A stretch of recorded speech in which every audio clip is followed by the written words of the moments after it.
Donkey Kong Bananza is a game of two halves. The first 20 hours, you are happily smashing through walls, collecting shiny bananas, and thinking, this is so much fun. The next 50 hours, however, are a slow descent into madness. You'll be frantically slapping the ground every 5 feet, listening for the faint chime of a hidden fossil. You'll have nightmares about missing a single solitary bananium gem buried under a pile of rubble you thought you already cleared. And you're not just finding collectibles, you're farming for music discs with terrible drop rates. It's less Donkey Kong and more excavation simulator. By the time you've gotten every last banana, fossil, and music disc, you'll be staring at your screen with a hollow look in your eyes, wondering if it was all worth it. The answer is yes. We begin at a place called Ingot Isle, where Donkey Kong and his monkey crew are mining for golden bananas. Not needing any equipment, I punch my way through all the terrain, finding plenty of gold and bananium gems. A few little monsters start attacking my crew. I fight them off. And as a thank you, the crew give me all the golden bananas they've found. However, as I try to collect them, something strange starts to happen. Everything starts getting sucked up into the sky, including all my juicy bananas. I spot an evil looking crew of monkeys, before getting sucked up myself. A giant sphere then forms, sinking Ingot Isle into the ground. Emerging from the rubble, I've somehow lost all my clothes. Me and my fellow monkeys are trapped underground. So punching through the dirt, I find a way out and arrive at the Ingot Isle cave-in, where a strange object falls from the sky.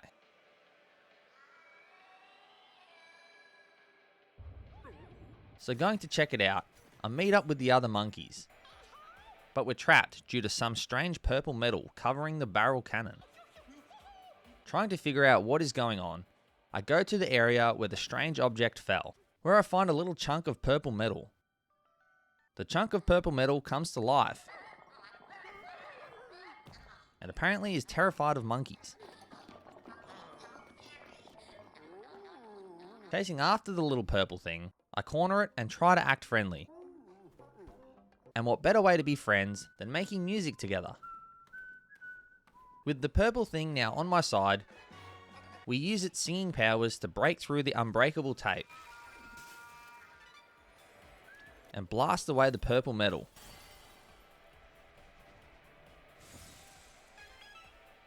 Continuing forward, we head for Baboom Town. All the monkeys are panicking. They tell me of a weird snake that's landed on top of the summit, so I head up to check it out. The odd rock recognizes it as the face of an evil monkey. Then, out of nowhere, a gold monster emerges from the ground.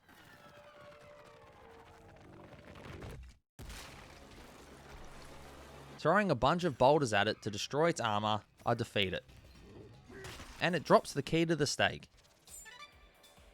Destroying it creates a giant explosion.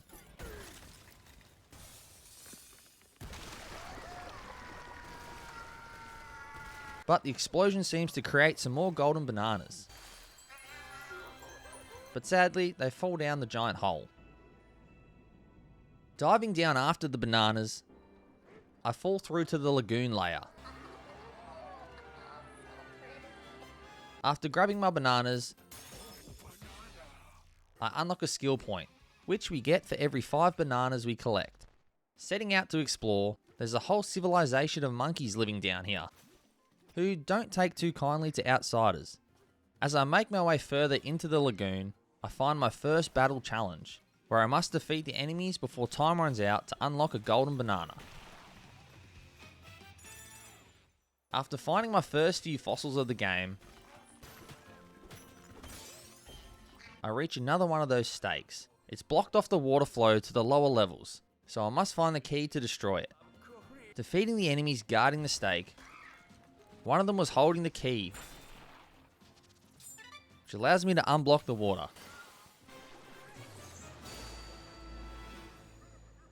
I make sure to grab some more nearby collectibles before dropping down into the next sublayer.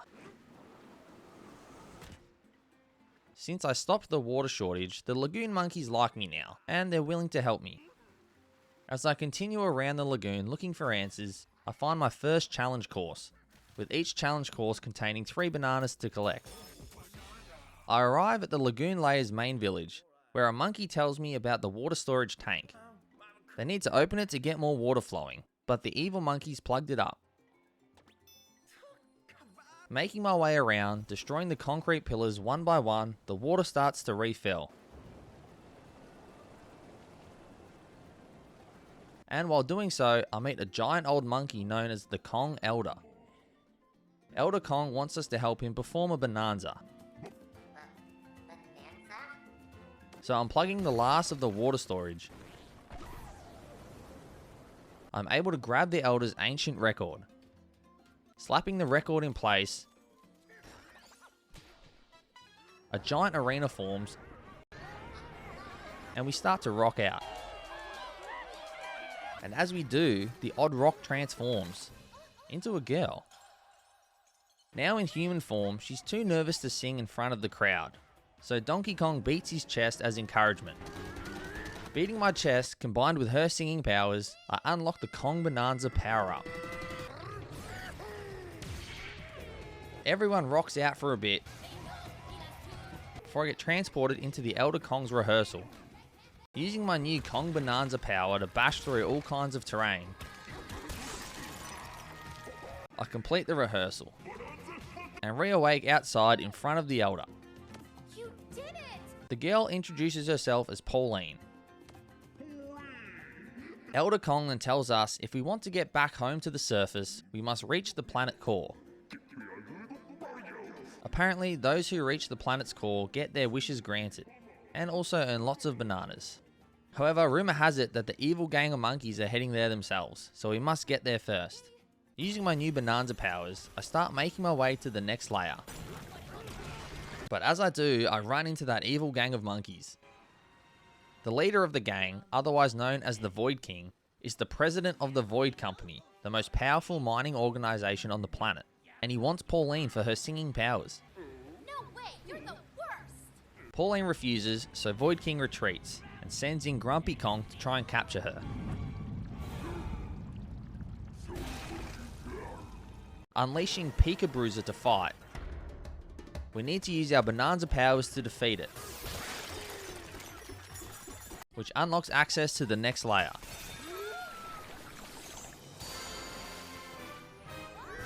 And we celebrate. Grumpy Kong has given up for now, and we continue our race to the planet core.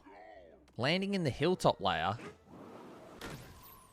this layer seems to be inhabited by some blue rock creatures called fractones. Welcoming us to their village, I check out the local shops, where we can use fossils to buy clothes that give us special perks, and other items that can help us on our journey. One of the fractones guides me to a nearby sinkhole into the next layer. However, it's been blocked off again by the Void King. The fractones teach us a few new abilities, like turf surfing and chunk jumping. Utilizing all our new skills, we destroy the void metal and unblock the sinkhole, grabbing every collectible I can find before jumping into the next layer. Dropping into a canal and unblocking another sinkhole, I eventually arrive at the canyon layer. Dealing with some exploding rock creatures, I escape the cave I was lost in and find some more fractones, who tell me the Void Company is here stealing all their bananas. So chasing after them by using minecarts to travel around the canyon. This layer is also home to some funky looking giraffe fractones. Collecting all nearby fossils,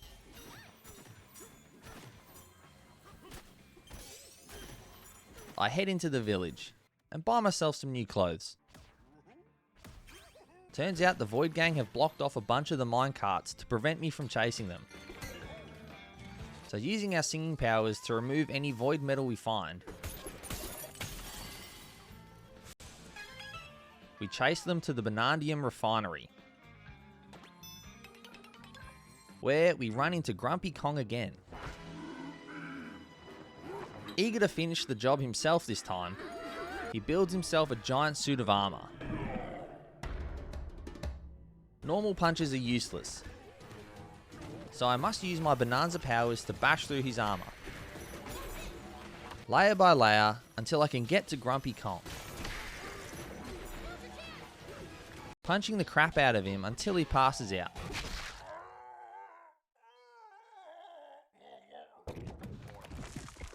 After the fight, Grumpy graciously gives me the key to the Void Stake so I can get inside the refinery.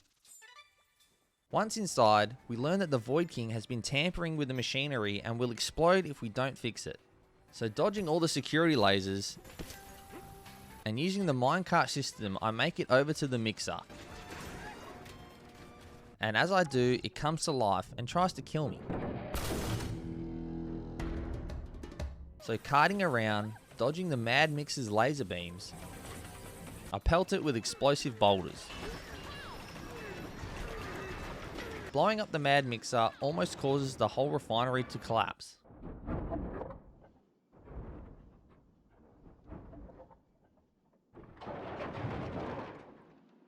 Escaping the refinery, the Void Gang apparently have a giant monster with them that's stealing all the bananas, and they're hiding in a smokestack. Trying to reach them before they can escape with all the bananas, I parkour my way up the smokestack and jump inside. However, the Void Gang is nowhere to be seen, but that giant monster the giraffes were talking about is here. Jumping around trying to squish me, he goes down quickly with some Bananza punches.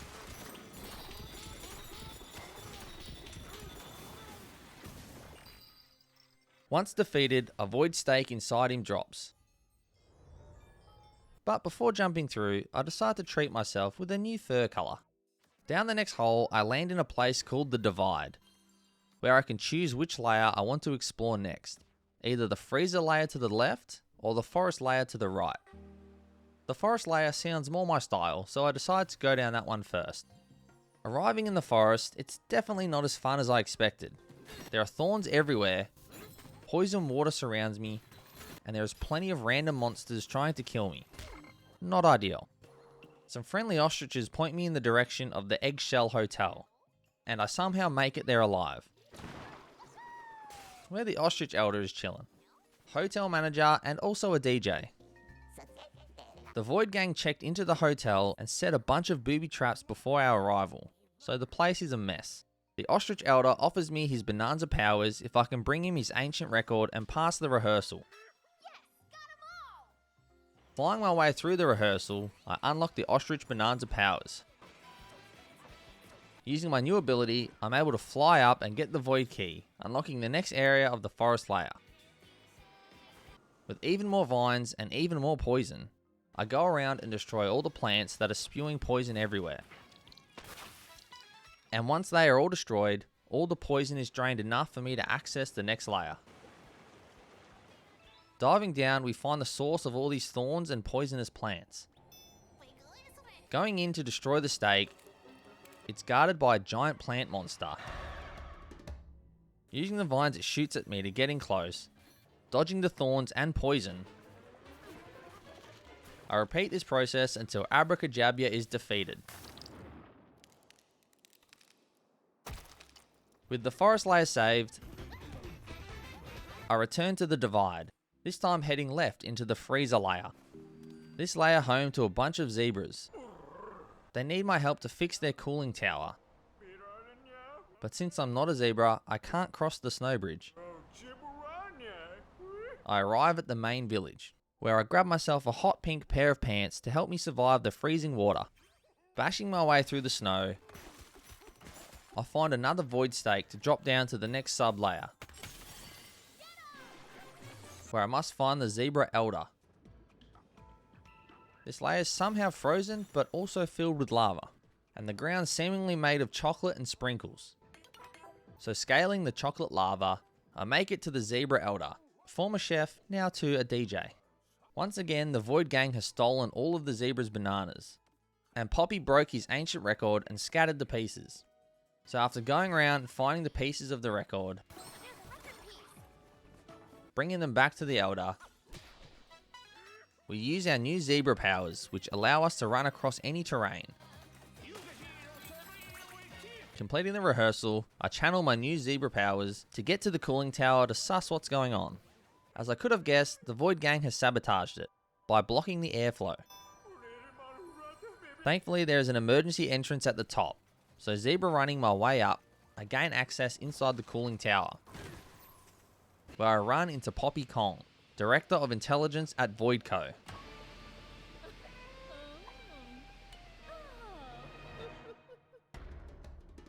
She sprays herself with some sort of magical perfume, which makes her invisible. Then she tries to kill me. However, she's pretty easy to spot, and regularly runs straight into the walls. Using these moments to smack her a few times. I repeat this until Poppy eventually runs out of spray.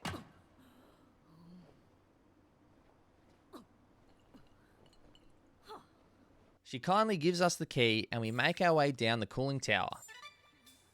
We get halfway down before we hit another snag. Chocolate lava is blocking the lower level.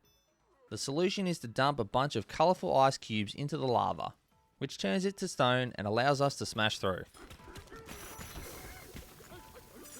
We reach the bottom of the cooling tower. It's pretty obvious why it's not working since it's filled with lava. So trying to find the source of all the lava, I find the problem. An enemy called Inflaminite is rolling around in here. Dodging its rolling attacks, I throw chunks of snow at it to break through its armor.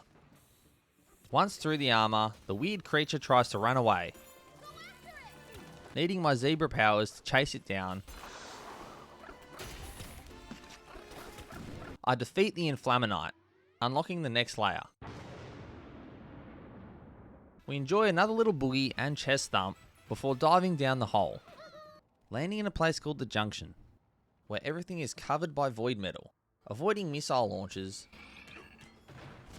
Once all the metal is cleared, I finally catch up to Void King. I charge him, but he quickly flies away.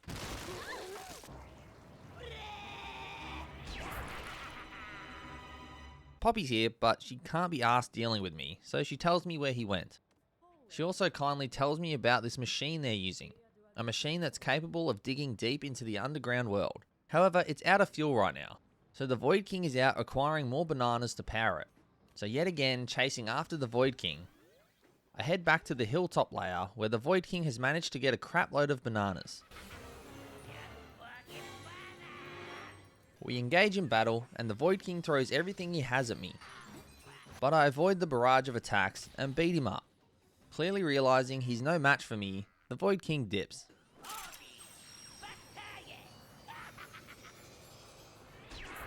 Trying to find him again, this time he's in the lagoon layer. He busts out a couple new attacks.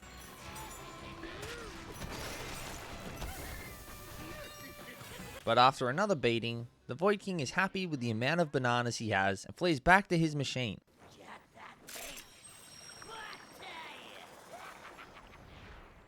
I return to where the Void King's machine is waiting. He is surprised to see us for some reason, not like we've been following him everywhere. And he tries to fight us off. He unleashes barrage after barrage of anything he can throw at us, before using a special banana phone to summon more enemies and obstacles.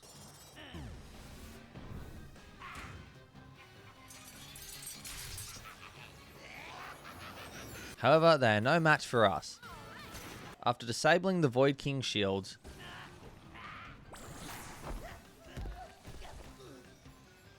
I smack him around until he's defeated.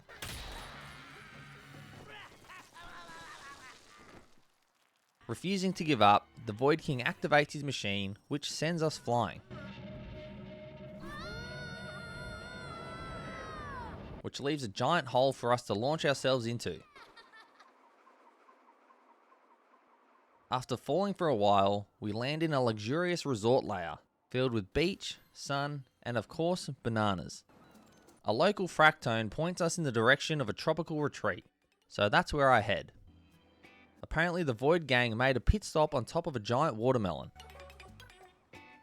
I chat to an expert watermelon climber who tells me to use liftoff ore, a resource that when held lifts me into the air.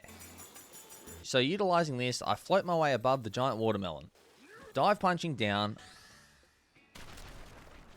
until I reach a hidden void stake, allowing me to exit the resort layer and land in the Tempest layer. This layer is filled with extreme weather conditions and elephants in raincoats. I go and speak to the Elephant Elder, who offers up the Elephant Bananza powers to help us endure the elements. But of course, before we can do that, we must retrieve the Elder's ancient record. The Void Gang decided to give it to a giant boss, the sinister Blusterwing. As I'm fighting the boss, it falls through the floor, before spitting out pieces of the ancient record.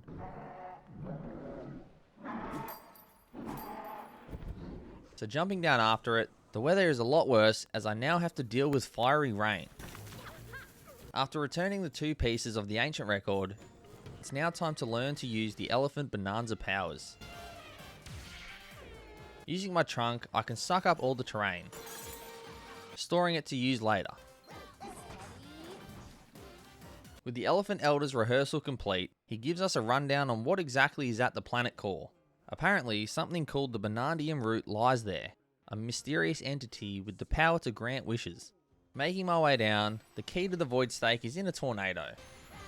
Using my new powers, I suck the key out and unlock the next layer. Dropping down, I'm attacked by the sinister Blusterwing again. So after another battle, it flees downward.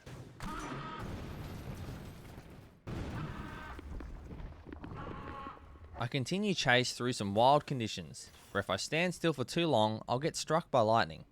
Defeating some mini Blusterwings along the way, I catch up to where the sinister Blusterwing went. It's torn straight through the stormy station and gone down another hole. Jumping down, I battle the sinister Blusterwing once more, dodging its lightning and tornado attacks.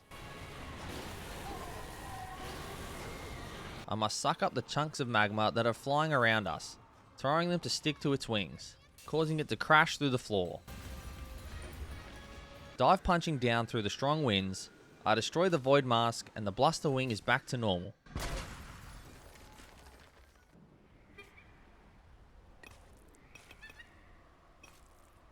Now I can destroy the stake and it's onto the next layer, the landfill layer. Bashing my way down to the bottom of the pit, I arrive at Trashopia, where Fractones and these little wormy things live. They point me in the direction of another void stake, but it seems like some sort of trap. As soon as I jump in, I'm ambushed by enemies, before I drop into a giant arena where Grumpy Kong is waiting for me, and he unleashes another Pika Bruiser for me to face. Using my Bananza powers, Pika Bruiser is easily dealt with. So after a short visit through this layer, I'm already on to the next, which turns out is a racing layer, where a lot of my monkey friends have ended up. And since they're trapped and can't get back up to the top, to make the best out of a bad situation, they've created a racing competition. Really, Rumble? That sounds fun. Diddy and Dixie are undefeated, and if we win a race, we get to stand on top of the giant golden trophy. So challenging them to a race, we get a couple of practice runs before the real thing. Riding our Rhino, we can also store liftoff ore inside our barrels to help out. They lead me for most of the race, but utilizing my liftoff ore during the final lap, I overtake them and get the victory.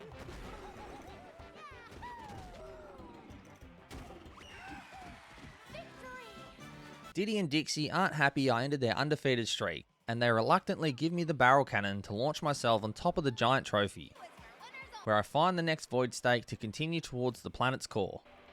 Dropping down, I land in the Radiance layer, where I must deal with Scorpion enemies, who can only be defeated once exposed to light.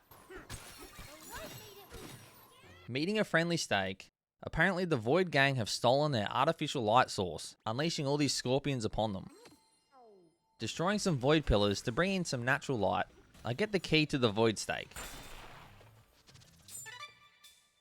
Descending the Radiance layer, before I can advance any lower, the key to the next stake is floating in the air just out of reach. So first and foremost, I must find the Snake Elder. Apparently we've become quite the celebrities. Once again, like all the other elders, before I can get the Bananza powers, I must restore the elder's ancient record. Once the record is back intact, we belt out another beat and rock out in our new snake form. Our snake form allows us to bounce incredibly high and also slow down time. Completing the rehearsal and using my snake powers, I'm able to grab the key. Dropping down, I find the snake's synthetic sun station that's been taken over by the Void Gang. Finding a way inside, I use my snake powers to reach the top.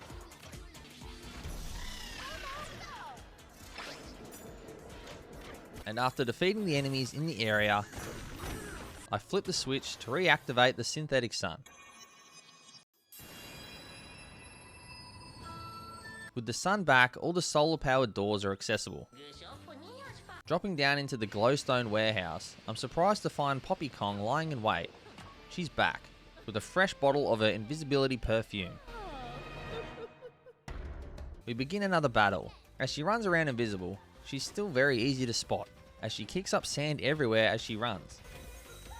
However, she's a lot faster this time, so using the Snake Bananza powers, I slow down time to be able to catch her. With Poppy defeated again, she decided she's had enough of Voidco and resigns on the spot. Then gives us the key to the next sublayer. Reaching a little village, I wake up a sleeping snake, who tells me about Grumpy. Apparently he came through here saying how badly he's gonna clobber us. Using the light sources to climb towers and defeat enemies, I drop down another couple sublayers, catching up to Grumpy Kong. And he's definitely grumpy. Building himself another massive suit, this time with a giant exploding hammer. We must lure him into the light to be able to break down his armor. Exposing Grumpy, I punch the crap out of him again. Before Grumpy then spontaneously combusts. As we celebrate our victory, a giant worm corrupted by the Void Gang flies out of the ground and swallows Pauline.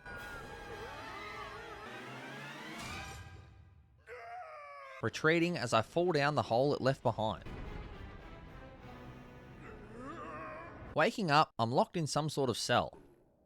And without Pauline, I can't use my Bananza powers to escape. Speaking to one of the guards, I'm being held under suspicions of ruining their disco. And the cell door is made out of some sort of bouncy material, so I have no choice but to dig my way through the floor. Plummeting into a cave, I climb my way back up. And speak to the guard who is surprised to see me out of my cell, but doesn't care enough to do anything about it. He says the girl that was with me was thrown in jail as well, but when I go up to the cell to free Pauline, turns out it was Poppy they were talking about. I need to find a way to free Poppy. Luckily, in the next cell over, a talking cube of gold tells us exactly how to do it. Blowing up the cell bars and freeing Poppy, I head to the exit, where the security guard lets me go on the grounds of I don't look like a bad guy. Exiting the prison, I enter the disco hall. Speaking to Poppy, the Void Gang has sabotaged the Fractone's music, and since the great Harmonial loves music, bringing the music back might break through the brainwashing. Restoring all the music sources and guiding it to the disco hall, I summon the great Harmonial. The music causes the Void Master break, and the great Harmonial dances for a bit before letting me dive inside to rescue Pauline, who's trapped inside her rock form again. Diving downwards, I free Pauline.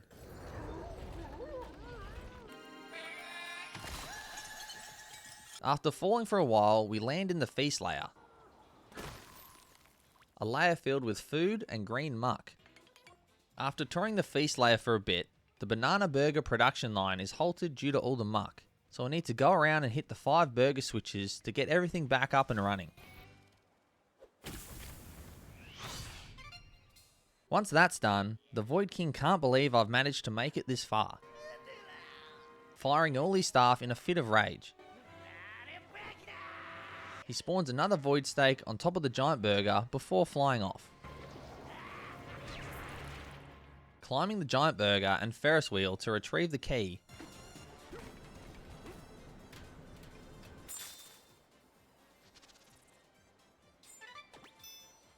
I dive down through the giant burger, landing underneath the surface of the feast layer, where I'm in some sort of factory where all the food must be made. Fighting off muck monsters using balls of salt.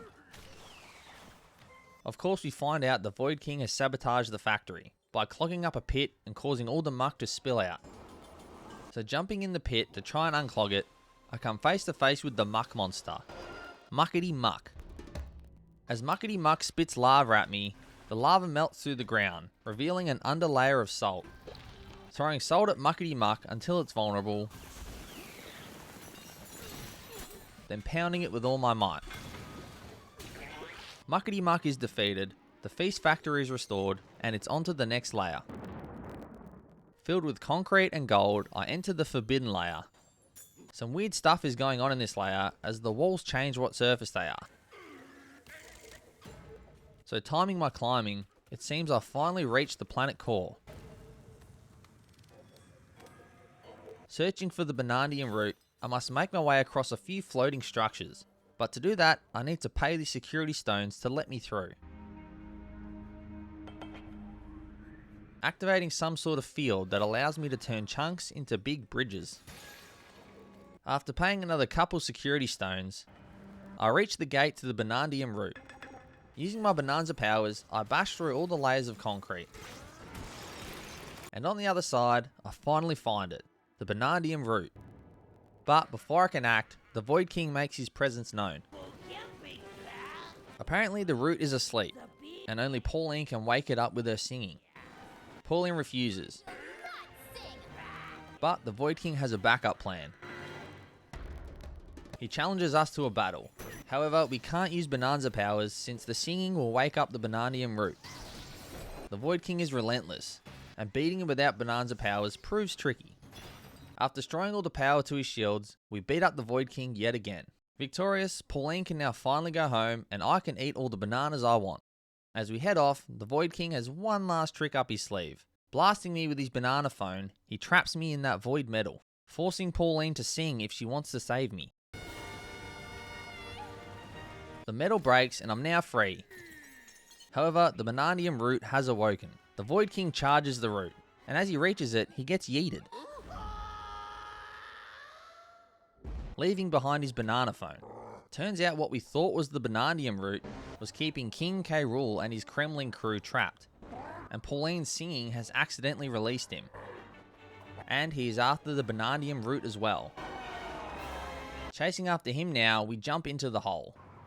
I land in the Kremlin courtyard, battling through the Kremlin crew, and using minecarts to delve deeper and deeper into the planet's core. After facing plenty of obstacles and battling a couple of bosses, I catch up to King K. Rool, who's waiting at the Banandian route. However, it seems we're too late. Harnessing the Banandian route's power, he powers up and promises to turn the world into banana mush. But first, he has to go through us. After a hard-fought battle, we knock the Banandian route out of King K. Rool, leaving him unconscious. Approaching the route, we get the chance to make our wish. And of course, I wish for bananas. And Pauline wishes to go home. Go home. Getting swept away on a wave of bananas towards the surface, it seems we've beaten the game. But not really, because the logo is looking a bit too green for my liking. The credits roll and we reach the end. Or do we? King K. Rool wakes up. And he's not giving up yet. Whipping a jetpack out of nowhere, he flies after us, trying to make us fall to our deaths by taking out the banana platform. The Banandian route breaches the surface, and we end up in Pauline's city. Happy to be home, Pauline spots King K. Rool with the Bananium root, and he now wants to take over the city. Spawning a bunch of lava and King K. Rool advertisements, I try to scale the buildings to reach him, while also avoiding the quickly rising lava. I must use all my Bananza powers to reach him, landing in an arena where he's waiting for me. King K. Rool then goes Super Saiyan before challenging me to another fight. Utilizing pretty much the same attacks as before, we beat King K. Rool once and for all.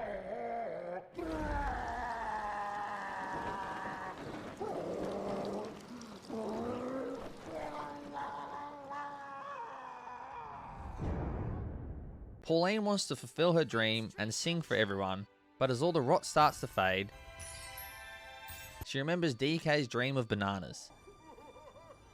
So we agree to part ways and pursue our own dreams. And Donkey Kong leaps back into the ground.